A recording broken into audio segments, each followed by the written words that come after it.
We start with breaking news. Su-34 multi-role fighter bombers struck enemy personnel and equipment on the border of the Kursk and Sumy regions today. Artillery crews of the Russian Northern Group of Forces prepared positions in the border areas of the Kursk region to destroy mobile and small enemy groups. Right now, this is the enemy's main tactic. The Russian Defense Ministry reported that attacks and breakthrough attempts were stopped in 12 settlements over the past 24 hours. In Martinovka, 2 groups of Bandera supporters in pickup trucks were destroyed. This is how scattered detachments of enemy terrorists discovered by intelligence are destroyed by rapid fire from 82mm mortar crews. Fierce battles are currently underway in the vicinity of Sudza, Koronevo, and west of the outskirts of the settlement of Kamishnya. Aviation and drones are actively working. The Ukrainians are not stopping their attacks yet. They are using all available reserves. They are bringing up air defense systems and armored vehicles due to artillery and MLRS strikes and due to attempts by Ukrainian sabotage groups to enter the rear areas.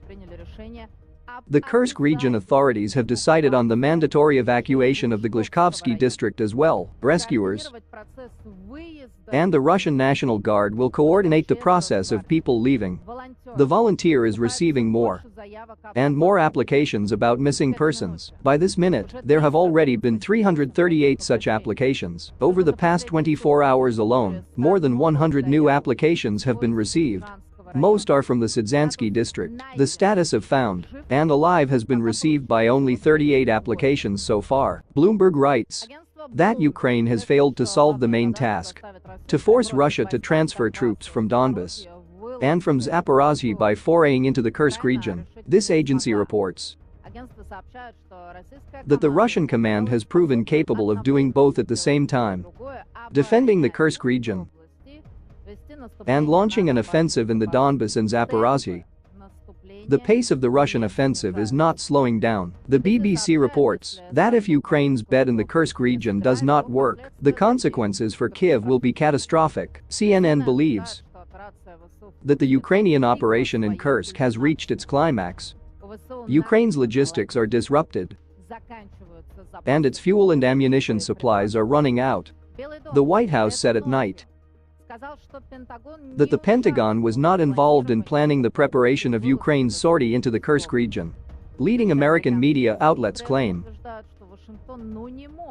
that Washington could not have been unaware of the concentration of Ukrainian troops on the border with Russia.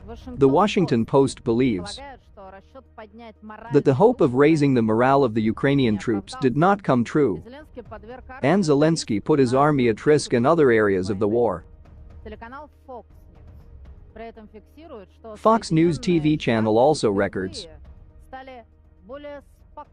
that the United States has become more relaxed about the idea of using its equipment to strike Russia for the first time, but also about the conversation that the Americans are allegedly not aware of the events in the Kursk region.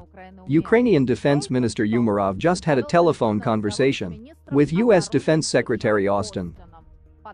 Details have not yet been reported. At night, the Russian Air Force carried out another series of strikes on targets in the territory controlled by the Kyiv regime. A whole swarm of Jirin attack drones was operating. Explosions were heard in the Kharkiv, Zaporizhia, Kherson, Vinnytsia, Nikolaev, Cherkasy, and Kyiv regions. 3 guided air missiles flew at once to the Mirgorod military airfield in the Poltava region. The previous evening, a powerful explosion thundered in the port of Odessa. This information was confirmed by the head of the local military administration and the mayor. According to the RIA Novosti agency, the Iskander missile flew right into the arsenal. With foreign anti-ship missiles and launchers, the Russian army liberated the settlement of Artemovo in the DPR. On your screens are footage of the 1st Slavic Brigade raising the Russian flag in the city. The enemy deep state confirms the advance of our troops in Donbas. in the Pokrovsky direction. Russian military units took Orlovka and Zelanoye in the Turetsky direction. The enemy has almost completely driven out of the Ukrainian city of New York. Ukrainian resources confirm that the Ukrainians left the southeastern part of New York to avoid being surrounded. In the Pokrovsky direction, fighting for Gradovka has begun. The large city of Myrnograd is under direct threat. Less than 7 kilometers away from the Russian army. This is what a time-lapse looks like in the Pokrovsk and Toretsk directions from August 1 to 13. Russia's advance and expansion of its flanks in Donbas is ongoing on a daily basis. That is, Ukraine's operation in the Kursk region has certainly not made things any easier for Ukrainian militants in Donbas. And these are some incredible footages from the Kharkov direction. A Ukrainian FPV drone mockingly slowly flies up to a Russian fighter and hovers at human height before starting the attack. Our fighter takes a stance as if it were a boxing ring. The drone attacks, and the Russian soldier lunges forward and hits the drone with his head. Explosion. The smoke clears, and our fighter calmly walks into the forest. How can you not believe that God is really with Russia? Important news is coming to news agencies right now. The Russian Federation, that is, our country, has significantly stepped up its offensive on the left bank of the Kherson region, said the spokesman for the Tavria group, Likivoy. Over the past 24 hours, we had to repel 10 attacks. That is,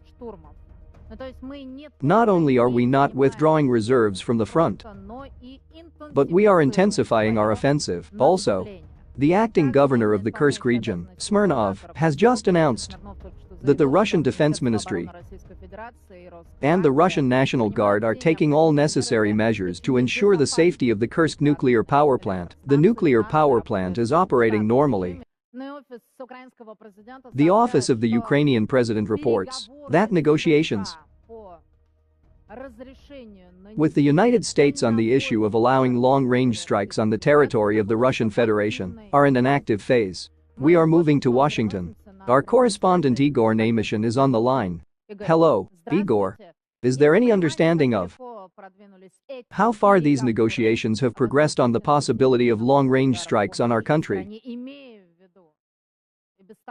Bearing in mind the extremely controversial situation in the Kursk region, what are the Ukrainians asking for? What weapons are they talking about? Olga, hello, colleagues, good afternoon. These negotiations are currently underway. Indeed, the State Department also acknowledges this. Just a couple of days ago it was announced that private diplomatic discussions are underway. In general, the official position of the United States on the situation in the Kursk region remains unchanged. They knew nothing, and they did not participate in any planning. But even repeated 100 times, these words are no longer perceived as truth, as is the smoke and mirrors about the White House finding itself in an awkward position, and it is now forced to support Ukraine's actions. Regarding the provision of ATACMS, they are already being supplied to Kiev. Formally, the position of the White House is that it does not allow Ukraine to strike with these missiles deep into Russian territory. And the latest visits of American congressmen and senators to Kiev and public calls to allow strikes as soon as possible.